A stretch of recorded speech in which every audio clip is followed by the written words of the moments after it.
2주 3일차 교과서 독해 들어가 보도록 할게요. 세계의 상인들이 동남아시아로 몰려든 까닭은 무엇일까요? 나와져 있습니다. 상인들이 막 동남아시아로 몰려들었대. 대체 왜 그럴까? 살펴보도록 할게요. 자, 냉장고가 없던 중세 유럽에서는요. 음식을 어떻게 오랫동안 저장을 했을까요? 바로 중세시대 유럽 사람들은 음식을 소금에 절여서 보관을 했대요. 지금도 우리가 음식 소금에 이렇게 절여가지고 예를 들면 젓갈같이 이런 식으로 막 만들잖아요. 그럼 좀 더 오래 보관할 수 있죠. 혹은 건조시키기도 했고요.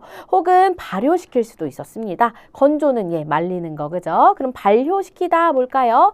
효모나 미생물 이런 걸로 유기물을 분해하고 변화시키는 걸 말하는데 대표적인 발효식품, 우리나라 김치가 있죠, 그죠? 이런 발효식품들은 또 오래 또 보관할 수 있었습니다.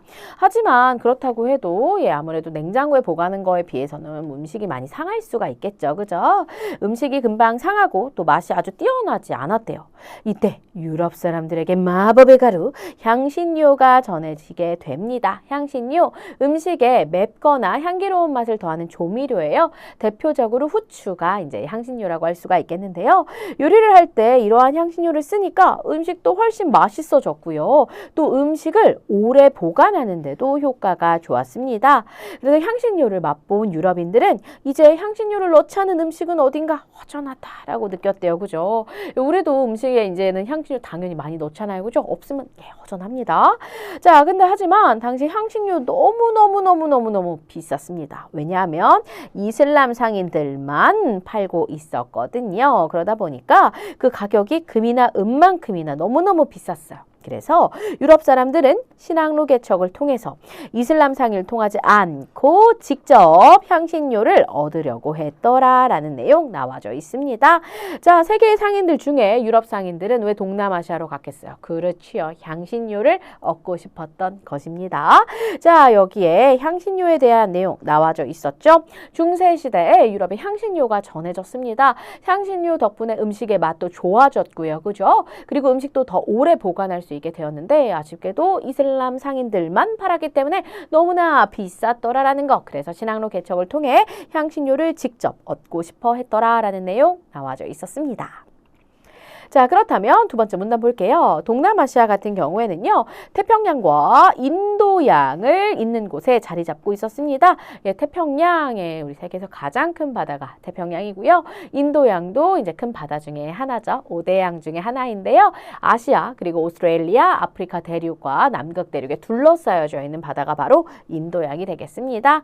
자, 이를 잇는 곳에 자리 잡았던 게 바로 동남아시아였던 거죠. 그래서 향신료 무역을 할 때 아주 중요한 역할을 했대요.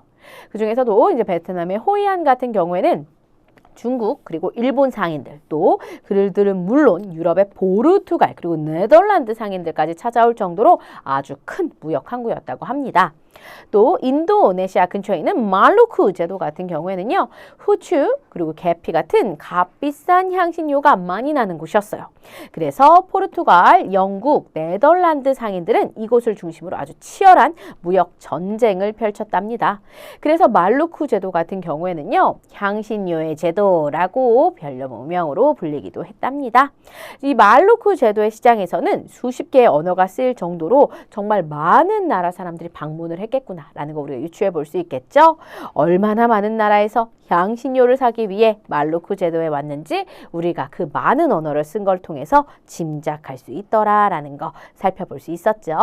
자, 두 번째 문단 바로 가장 그래서 인기 있었던 곳이 어디다? 말루크 제도였죠. 동남아시아의 말루크 제도에서 향신료 무역이 아주 활발하게 이루어졌습니다. 향신료의 제도라고 불릴 정도로 향신료가 아주 많이 났던 곳이더라라는 것이고요. 많은 나라에서 이 향신료를 사기 위해 몰려들었다라는 거 기억해 주시면 되시겠지요. 자, 그렇다면 우리 오늘 배웠던 내용 한 문장으로 정리해 볼게요. 자, 중세시대에는 포르투갈 그리고 네덜란드, 중국 등 여러 나라에서 어디에? 말루크 제도에 와가지고 향신료를 샀대요. 인도네시아의 말루크 제도가 정말 향신료의 제도로 불릴 만큼 엄청난 곳이었구나라는 거 여러분들이 꼭 기억해 주셔야 되시겠지요.